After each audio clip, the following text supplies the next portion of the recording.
वर्षों पहले किसी गांव में सूखा फैला था। सारे गांव वाले सूखे से परेशान थे। इस साल भी अगर सूखा हुआ तो हम लोग भूखे मर जाएंगे। भगवान भी हमारी कोई मदद नहीं कर रहे। अरे कैसे करेंगे? हमें भगवान को प्रसन्न करना होगा। हमें इंद्रदेव की आराधना करनी होगी। उनके लिए यज्ञ करना होगा। अगर वो खुश हुए तो जरूर बारिश होगी। तो ठीक है, हम जल्द ही इंद्रदेव को प्रसन्न करने के लिए यज्ञ करेंगे। सारे गांव इंद्रदेव के यज्ञ की तैयारियों में जुट गए। कुछ दिनों बाद गांव में यज्ञ हुआ। कई ब्राह्मणों को बुलाया गया। सबने मिलकर यज्ञ शुरू किया।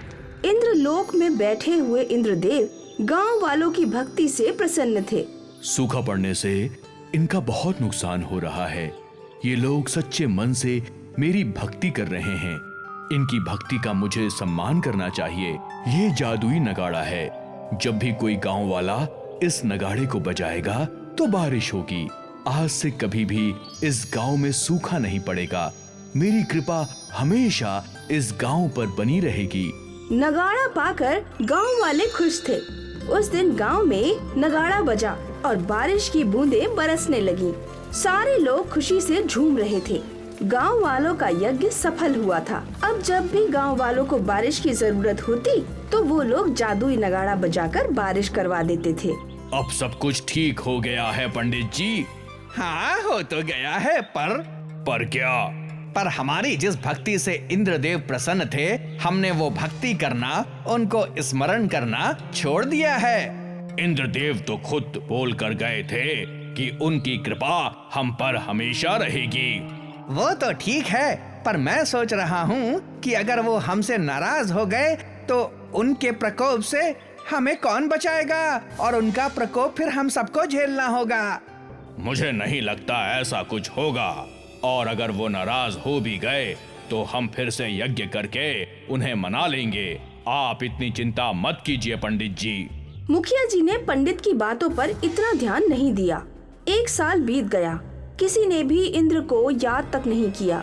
ये गांव वाले मेरा जादुई नगाड़ा पाने के बाद मुझे बिल्कुल भूल गए। आजकल तो ये मुझे याद तक नहीं करते, लेकिन शायद कुछ दिनों में उन लोगों को मेरी याद आ जाए। इंद्रदेव प्रतीक्षा कर रहे थे और यहाँ गांव वाले जादुई नगाड़ा बजाकर बारिश करवा लेते थे। उससे उनकी अच्छी कट रही थी। गांव वाले तो भूल ही गए थे कि वो जादुई नगाड़ा उन्हें इंद्रदेव की वजह से ही मिला था। खैर, समय बीता। एक बार फिर पंडित जी ने मुखिया जी से बात की। हमें फिर से इंद्रदेव की पूजा करनी चाहिए। पर हमारे पास तो जादुई नगाड़ा है ना।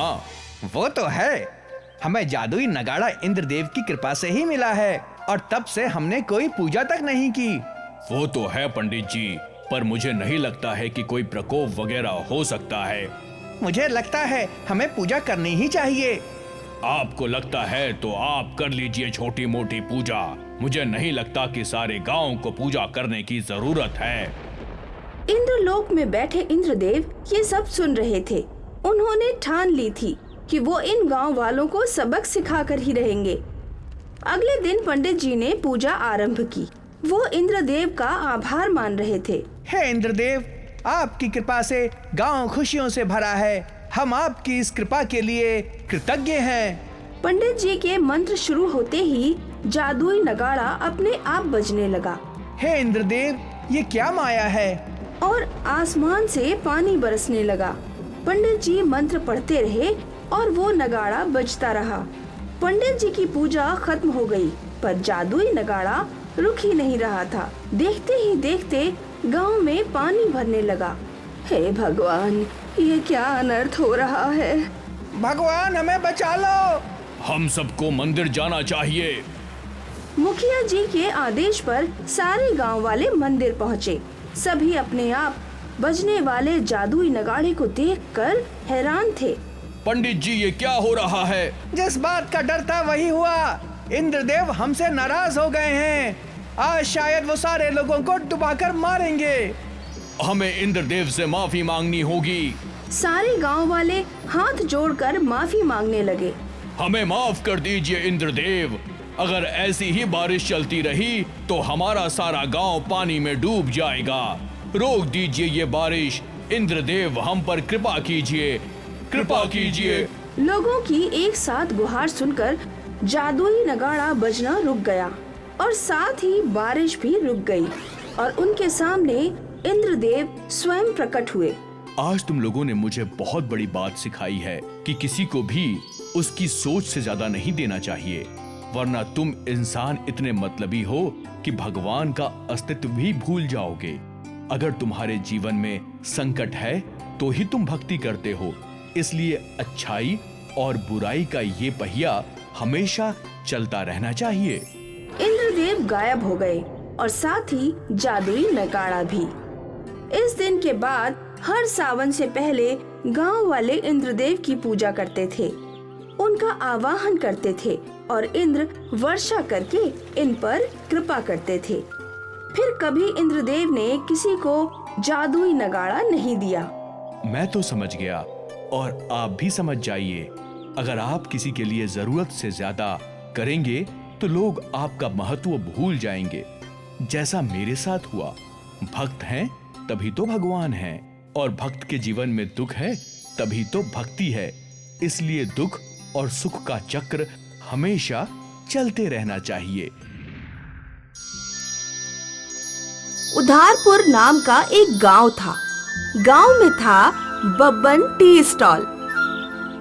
बब्बन नाम का एक बेरोजगार युवा टी स्टॉल चलाकर अपना पेट पालता था। काफी सारे गांव वाले सुबह शाम बब्बन के टी स्टॉल पर चाय पीने आते और लंबी चौड़ी बातें करते।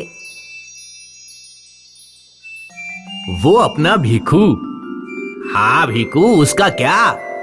चिल्लमबाजी के लिए 8 रुपए मांग रहा था। मैंने कहा 8 रुपए नहीं 10 ले ले। तभी बब्बन रजिस्टर में हिसाब देखकर बोला, शिवा भाई, तुम्हारे खाते में 1000 रुपए हो गए हैं, कब दे रहे हो? दे दूंगा सब एक साथ। आज का बिल उसमें जोड़ देना। पैसे कहाँ भागे जा रहे हैं? ऐसा कहकर शिवा करीम चाय के खाली कप बब्बन के सामने रखकर चले गए और बब्बन खाली कप देखता रहा। चाय के पैसे किसी ने नहीं दिए थे। सारा हिसाब डायरी में दर्ज था और बब्बन का गल्ला बिल्कुल खाली था। बब्बन ने खाते बुक और उधारी से तंग आकर सरपंच से शिकायत की। चचा, नौकरी नहीं मिली तो चाय का स्टॉल खोला। स्टॉल देखकर मेरा रिश्ता भी पक्का हो गया था, लेकिन लड़की के भाई ने खाता बुक देखकर रिश्ता तोड़ दिया। लोग पैसे नहीं देते, मैं कैसे जीऊं चचा? सरपंच ने खाता बुक देखकर उन सारे लोगों को पंचायत में बुलाया जिनसे बब्बन को पैसे लेने थे। मूर्ति तुम्हारे 2000 रुपए, किशन तुम्हारे 1500, मल्हारी और शिवा तुम्हारे 2200, और भी कई लोगों के काफी सारे पैसे बनते हैं। कब दे रहे हो? सरपंच की बात सुनकर उधार नारायण सरपंच से कहने लगा, सरपंच, आप तो जानते हो बारिश लेट हुई है, उसमें फसल लेट तो पैसा कहाँ से आएगा? जैसे ही आएगा सब एक साथ दे देंगे, साथ थोड़ी ना ले जाना है। ये सुनकर बब्बन गुस्से में बोला, दिवाली में बाइक खरीदने को, बेवड़ापंती करने को पैसा है और चाय को पैसा नहीं। सरपंच, हमने अपने हालात बता दिए, इससे आगे हम कुछ नहीं कह सकते। बब्बन, चिंता ना करो, गांव ही के लोग हैं, दे देंगे। परेशान बब्बन घर आकर सोचने लगा, सोचा था सरपंच के जरिए पैसा वसूल लूंगा, पर सरपंच भी उधार नारायणों का नारायण निकला। अब मैं क्या करूं? तभी बब्बन को बचपन के दोस्त गोटिया का कॉल आया। गोटिया शहर की कांच फैक्ट्री में काम करता था। हाँ गोटिया, बोल। मैं कल गांव आ रहा हूँ, तुम्हारे लिए क्या लाऊं? चाय के कप लाऊं? चाय का बड़ा सा लंबा चौड़ा कप लेकर आ। उसमें चाय डालकर डुबकियां लगाऊंगा। क्या हुआ? क्या परेशानी है? बब्बन ने अपनी सारी कहानी गोटिया को सुनाई तो गोटिया बोला, डोंट वरी, मैं गांव आकर सब कुछ ठीक कर दूंगा। दूसरे दिन गोटिया बब्बन से मिलने उसके घर पहुंचा। बब्बन को देखकर गोटिया बोला, चल मैं तेरे लिए कुछ लाया हूँ। दोनों घर के पिछवाड़े आए और बब्बन ने देखा एक विशाल चाय का कप खड़ा था। बाप रे, ये क्या है? तो सचमुच लंबा चौड़ा कप लाया। मुझे मारने का इरादा है क्या? सुन, तुम्हारी वसूली वसूलने का मेरे पास फाड़ू आइडिया है। फिर गोटिया ने आइडिया सुनाया तो बब्बन खुश होकर चिल्लाने लगा, वाह गोटिया, समझो वसूली हो गई। उधार नारायणों को चाय की तलब लगते ही सब चाय पीने बब्बन टी स्टॉल के सामने पहुँचे तो उन्होंने देखा कि स्टॉल के सामने एक विशाल चाय का कप चाय के साथ खड़ा था। कप के सामने एक ऊंची सीढ़ी रखी थी और बब्बन गोटिया के साथ भीड़ को कंट्रोल कर रहा था। उधार नारायणों को देखकर गोटिया बोला, ये चाय से भरा विशाल कप जो कभी खाली करेगा उसके पैसे माफ, उसका खाता क्लियर कर दिया जाएगा। ये सुनकर उधार नारायण चिल्लाकर बोले, मैं करूंगा कप खाली। नहीं, मैं करूंगा। इस प्रकार शोर शराबा शुरू हुआ तो गोटिया बोला, अरे ठहरो, इतनी भी जल्दी क्या है? तुम सब मिलकर इसे खाली करो, लेकिन एक शर्त है। कैसी शर्त? अगर कप खाली नहीं हुआ तो जितनी वसूली बाकी है उससे डबल पैसे तुम्हें बब्बन को देने होंगे। मंजूर है। फिर क्या था, उधार नारायणों को एक लंबी स्ट्रॉ दी गई और सारे उधार नारायण सीढ़ी के जरिए कप के मुंह पर चढ़ गए और गरम चाय में स्ट्रॉ डालकर खींचने लगे। पहले तो उन्हें मजा आया, लेकिन बाद में सब परेशान हो गए। चाय का कप खाली ही नहीं हो रहा था और चाय पीने के उनके लिमिट ने भी जवाब दे दिया था।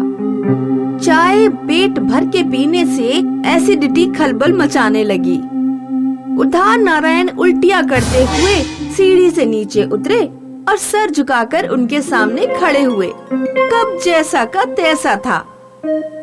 देखा, तुम सब लोग इकट्ठा होकर भी एक साथ कप खाली नहीं कर पाए और सारी उधारी एक साथ चुकाने की बात करते हो। इस कप की तरह तुम्हारी उधारी एक साथ नहीं चुका पाओगे। अरे जैसे तुम्हें थोड़ी थोड़ी चाय चाहिए, वैसे ही मुझे जीने के लिए थोड़े थोड़े पैसे चाहिए। एक साथ पैसे लेकर मैं क्या करूँगा? मुझे तुमसे डबल पैसे नहीं चाहिए।